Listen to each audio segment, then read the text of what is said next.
City Manager for the City of Titusville, Neil Fratus, joins us. Councilman Gavin Griffin with us here this morning. Morning, guys. Good to see you this morning. Morning, Luke. Good morning. Well. Yeah. Hey, heading into May here, latter part of next week. Yeah, hard to believe. Yeah. We made it through the Easter weekend. Hopefully everyone hopefully found the eggs. Luke, did you find your fair share of eggs? I did, yes. Yeah, yes. Good. Yeah. Did you spend a lot of time, like the city crews, going around finding eggs over the next couple of weeks? I hide Like them. people who leave them out? I hide them Yeah. all year round, and we let the workers try to find them. So Good. It's a fun little perk of the job. Yeah. there you go. No, busy time of year. This is that, you hope that the snow's over, although last Yeah. week, Yeah, last couple we had a weeks, little- you've had one of those, Yeah, I think we've turned a corner here. Looks like the extended forecast has some 60s and things like that. So now we're ready for the warmer weather, that's for sure. Consistent weather, too, of course. Saw some pictures of folks who were like out at the parks over the weekend enjoying the Yeah. playground equipment. Yeah, I talked a little bit last week at the council meeting. Our new playground equipment at Burgess Park has been put in place. They'll be putting some mulch down this week, weather permitting, obviously, and next thing you know, we'll be getting splash pad open here at the end of May, which is right around the corner. So no, very exciting along with the new playground equipment at the Ed Meyer Complex as well. We've got nothing but great reviews from residents enjoying that, and yeah, very exciting. We were talking earlier this morning. Hard to believe, you come into May. It's the last really full month of school, and you're looking at graduation. And, Yeah. Are those discussions you're having with the school district on? Is there a parade, signage at the park, things like that? Yeah, Stephanie Keebler reached out to me a few weeks ago just to verify we were still good to go, and the same tradition that we have each and every year of getting the signs, getting them out in the park a few weeks before graduation, and then obviously having graduation and the parade, the short parade that runs down Main Street. We're very excited about that. We look forward to it every year and honoring the seniors as they move on to the next chapter of their life. So yeah, we're preparing for that as well. Hard to believe, huh? Yeah. Does it seem like you just kind of went through this? Yeah, it does. You blink and it's here again, and it's just hard to believe. Yeah.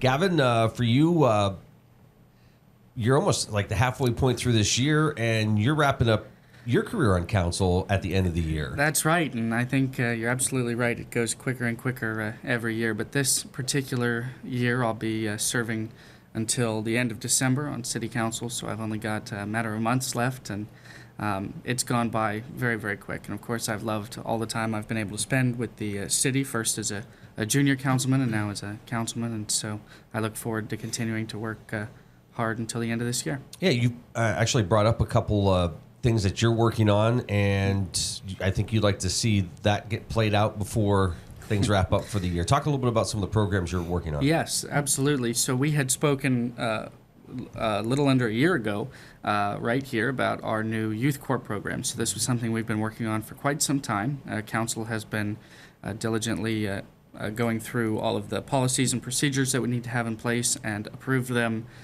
back in February. So that program will be starting as of June of this year. So it's a great way to connect young people to the needs of our community through public service. It has a range of internships in different areas, whether it's public safety, public works, public art, economic development, administration, and more.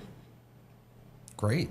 I was just thinking, Neil, back when we were kids, I think there was, not that it didn't exist, but it seemed like it wasn't as important or maybe looked at as detailed as today. But I was just thinking, like what Gavin was saying, like if a student wants to get involved in an internship type of an opportunity, I'm sure the city's got to look at insurance and, protecting those, whereas when we were kids, it's like, just come along.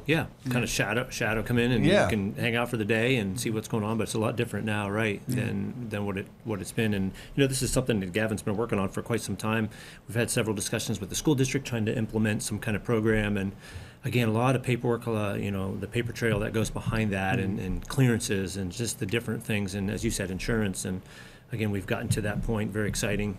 We actually have some applicants that have applied. Nice. And we're very excited to get that going. And as Gavin has pushed this along, getting the youth involved, understanding how the city government works, And it's not just city government, it's the other entities as well, that what they do in town. And again, our goal is to get the students to not just graduate and leave and not want to come back, but know, how things operate here, and maybe be interested in considering employment with the city as well down in the future. What a great opportunity, too, for a student to just kind of get a peek behind the curtain on what goes on. You got somebody who might be interested in experiencing, a career where every day is different. Maybe they get to use their hands. Maybe they get to use their brain. Maybe they get, every day kind of maybe plays to a different part that excites them. Gavin, for you, what's the hope that you're sort of exposing students to these opportunities that are available? Because again, there's a lot that goes on behind the scenes. The streets just don't get clean. The snow doesn't just get removed. Like, there's people behind this. There's processes in place. Absolutely. My goal is to provide to our young people in the next generation the opportunity that I had when I started on junior council, to get involved in our local government, to make meaningful changes, and to know that it was something I wanted to pursue for the rest of my life. So I think giving that opportunity to them at the time of their life that they're in right now, high school and college-age students, I think that's going to prove fruitful in the years ahead.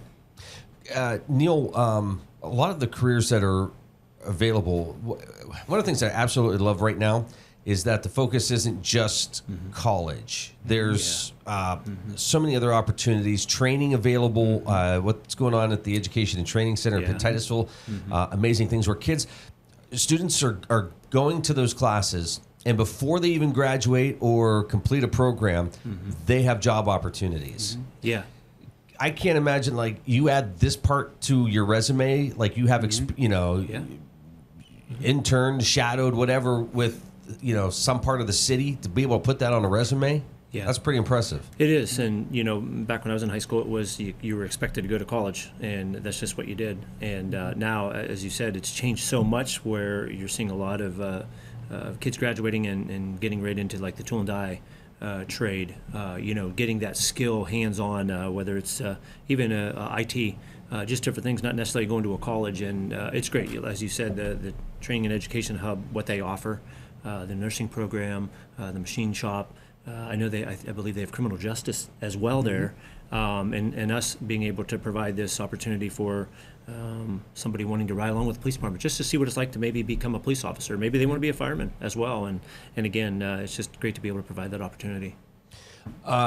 Gavin, it sounds like the other thing too is if you are, maybe you're thinking about going to school or training or whatever, but you're not really quite sure. Instead of jumping right into that and spending all that money, maybe just getting a sneak peek of what something else would be like. So when you get to that point, when you graduate and are ready to kind of pick that path you want to go on, you have a better sense of the direction you are going to head. Not that it's, it could change easily, but you're going in with that extra knowledge, which is great. Yes, and we certainly hope that these interns, these students, will be willing to try something, and if it doesn't work for them, they'll try another, and they'll get to see all of the opportunities that are available in the public sector work, and it's important work, it's crucial work, and we certainly hope that they'll pursue it for the rest of their life. Is it challenging? We talk about this with the chamber directors. Whenever this time of year comes around, and of course, I think businesses love the thought of having an intern. But not everybody prepares for an intern. Yeah. So what you don't want is somebody to come in and they're just sitting around and you're like, yeah, I'll figure it out. Just hold on. And I've been guilty of that. Sure. Life is busy and somebody comes in and it's like, okay, I want this, but I haven't prepared for it. How do you prepare for something like this? Fortunately, we've been working for quite some time with some of our community partners as well as our department heads. So we got obviously support from our public safety commissioner, our public works director, Neil, of course, and then we're also going to be partnering with the United Way, Associated Charities, the Council on the Arts, and a few other organizations. But we've been working diligently with them to kind of outline what that work will look like, make sure that they're up to date on all of their clearances and mandated reporter trainings and all of that good stuff, so that we are ready to hit the ground running here in June. All right.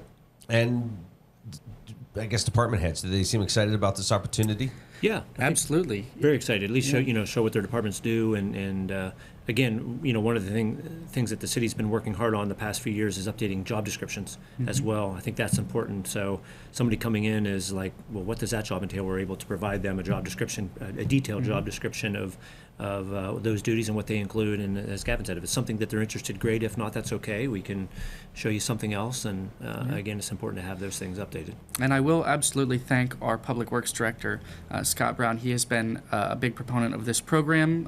I think a lot of it stems from his work at the wastewater plant, so we know that there's a shortage in wastewater operators, and so I think he sees the potential it has to push young people in the direction of public works and the areas that are most in demand. Who's eligible to participate in this? It is high school and college students, or college aged. Oh, okay. So it doesn't necessarily have to be someone in college. They could be going to technical training. They could be in the workforce and just want to add some hours doing some internships. So if you're essentially, teens, early 20s, we want your passion and skill here at the city. What a great opportunity. Yeah, Luke, I'd say, we may be willing to make an exception for you. Yeah, if you I suppose, something you'd yeah. like to do this summer. We'd love to have you Do the come on show board. while I'm working. Yeah, Yeah. you can do them both. Do both. Yeah, when you're done here, you come on over there and we'll show you all about the budget. How about that? Perfect. Yeah. Hey, speaking of which, lots of opportunities to get your say on what's going on with the budget. Usually budget time, but when it comes to maybe creating that extra group to kind of look at things, are you still in need of somebody to fill a position? Yes, so we recently passed my ordinance for the Finance Committee. So this was something that was suggested by our strategic management consultants. It was something that I had worked with the mayor on preparing. We managed to pass it through council, and now we will have 2 members of the public serving on that committee alongside some of our city staff. So we still have 1 opening, I believe. Is that correct? Yep, we do. So 1 opening on the Finance Committee and plenty more on some of our other committees and boards. But Is there a list published somewhere where they can go and look and say, okay, maybe I'd have an interest in filling that position? yes, it's on the city website. Okay. So you can go on there and see. I believe it's up to date as to vacancies on certain boards. So if you're interested, there's a link right there, and you can submit an application. Why is it important to fill those positions? Well, I always say that city council can't do these things alone, right? It takes a whole team, and that includes our city committees and boards and authorities. And so these folks get the chance to get involved and give their input and say on issues that matter to our community as a whole. So we certainly want you to come out and serve the community. It doesn't take a whole lot of your time, and we certainly hope you'll give your best effort. Neil, how does that help you and what you do? Oh, quite a bit. Again, making decisions when it comes down to budget time at the end of the year. Some of these boards and committees, they do so much in the community, they need things. And so it's important to have them come to the table as well. They're obviously included to decide on things to make our our town better. And so it is vital that we have these volunteers. And I think we've talked before, even like the monthly roundtables, just kind of get an idea of what's going on around town. So when something comes across your desk, you're like, oh, yeah, I know what that is. Yeah, we should make time for this, or we should look at closing this, or, whatever the situation is. But everybody's on the same page. Yeah, I mean, it's, as we talk about this all the time, these roundtables have been wonderful. We started them years ago, and they continue to grow, and we get more groups involved. And, again, to hear what everybody's doing. And again, how can the city lend a hand to these agencies as well is very important. What's great about that is I think probably back when you started it, you're like, okay, how long is this going to go? A couple weeks, a couple months, and now here you are a couple years. Yeah. People are getting something out of it. And as you say, it seems like it just continues to grow. Yeah, and I look forward to it every month. I'm still finding out things that these groups, these agencies are doing, and again, we're getting newer folks coming to the roundtable as well. And again, it's about working together. You're watching The Morning Drill on Stream TV and on the Armstrong Neighborhood Channel. Our friends from Titusville City Hall joining us this morning. City Manager Neil Fratus, Councilman Gavin Griffin with us here this morning. Gavin, you got something else going on this week? Yes, I do. So while we're on the topic of folks coming out to give their input and opinions on the work of local government, I'll be hosting a town hall at the Benson Memorial Library. So that's just an informal event where folks can come out and kind of share their ideas or concerns with government, whether it's local, state, or federal. I've been blessed to have good relationships with our state and federal partners, including Michelle Brooks, our state senator, and of course Senator Fetterman, whose staff was here last week for a brief visit. And so they're very involved, and they want to know what's going on in our community. And so this gives an opportunity not only for them to get that feedback, but also for our community to give their input. Yeah, but they have to whisper, right? Well, it's in the basement. I don't think the okay. the noise, the That's decibel level applies. Yeah, down there In the basement, yeah. Yeah. And then you can check out a good book. And Absolutely, nothing better. yeah, we got a great library. We sure do. Yeah. Yeah. Beautiful building. In fact, just a recipient of the Keystone Grant, which is great for upgrades to that building. And Jessica Hilburn and her staff have done a wonderful job. It's wonderful. Speaking of which, Neil, I don't think we spend a whole lot of time talking about this, but was it last year the Oil Region Alliance had their preservation awards where Titusville sort of swept the the whole Yeah, thing. I'm proud of it. Yeah. Yeah. Very proud of it. Yeah. There's a lot of work that goes into it. I think City Hall was recognized. City Hall, yeah. That was something that took a lot of time and a lot of hard work to get just that whole project complete. Yeah, years in the making. We had applied for different grants for funding to paint City Hall, and some folks, I don't think they realize how much it costs to actually rehab. And it wasn't just a matter of buying some paint and throwing it on the side of the building. Some of the boards need replaced. You had to be careful of what you were replacing. And we were able to get a local company that came in. We were able to get some funding, and again, City Hall looks fantastic. And thankfully, we're awarded a recipient, as part of Oil Region Alliance. So very exciting. Yeah, and I think it's important. We just recently moved our meetings back to City Hall, so we've been meeting in the City Hall conference room, and so much of that building has been renovated, and it's looking beautiful. It's on the National Register of Historic Places, so we want to maintain not only kind of a living museum, but also somewhere that functions as kind of a center for the civic life of our city. And I believe part of the Cat's Meow Village pieces from years ago. Oh. Did you know? Wow, did I know that? Somewhere. Wow. We're going to have to take a look at that after we get off the air. Yeah. Yeah. Yes. That, I think, Perry Street Wonderful. Station was Colonel Drake. I have some of the pieces. Yeah. Okay, interesting. A viewer dropped it off for us. Okay. Wow. Okay. No, that's really great. Now, Neil, it sounds like it would be great to continue to do projects like that, except for the fact that some major projects have popped up as of recent. Yeah, water well Yes. project, something that for the past year or so we've been working on. It's going to continue on for the next few years as well. Obviously, something that needs done. Yes, we've undertaken that project. We're looking at a public works building. We have a challenge there with trying to figure out what we're going to do with that space. We'll work through that this year. Those are the two big projects that I can Well, and think of course, Church we're Run, always, of course, we're always we looking at Church continue Run. to worry Yeah. about every time we get rain, like it's looking like Yeah. we're going to have this week. We get concerned, and of course, it's something that we should be concerned about, but that's a hefty price tag to pay for that. So we're looking at alternatives that we could perhaps pursue in the short term. Yeah. East Mount Vernon Street's another one that comes to Yeah. mind. It's something that we've been working on the past few years. We had some funding. We were very close, still working through some of that as well, and looking for other funding sources for East Mount Vernon Street and Church Run. Is it frustrating, challenging when you have things that are sort of top of the list, but then something comes up? And maybe the priority is a little more urgent, so those other things sort of drop a little bit, even though they still weigh on you to try to figure out a solution to these problems. Well, I think it's like you mentioned earlier. This is the kind of work where you come in and you never know what you're going to get on a Monday morning like this. And so there's a lot of times where we're making good progress on one project and we have to divert our attention to something more pressing. And it can be a little frustrating and certainly be challenging, but I like to think that we have a pretty good handle on it. And of course, it takes a wonderful team, and I thank Neil and all of our city department heads for that. Yeah, that's got to be interesting, Neil, coming in on a Monday morning, just kind of seeing what happened over the weekend. Yeah. I always go back to the garbage issue we had years ago, and coming in on a Monday morning, and garbage got picked up Tuesday and Wednesday, and coming in Monday morning at 8 o'clock and having an email saying you no longer have a garbage service. So again, just an example of you just never know what you're going to come into sometimes. Yeah, and that's got to be challenging. I won't get specific, but there's a business that does heating and cooling that just announced. I saw that. Yes. I mean, could you imagine that? shocked. Yes. Yes. I think they were in the midst of a big project down in Clarion County, I think. The courthouse. Yeah. Yes.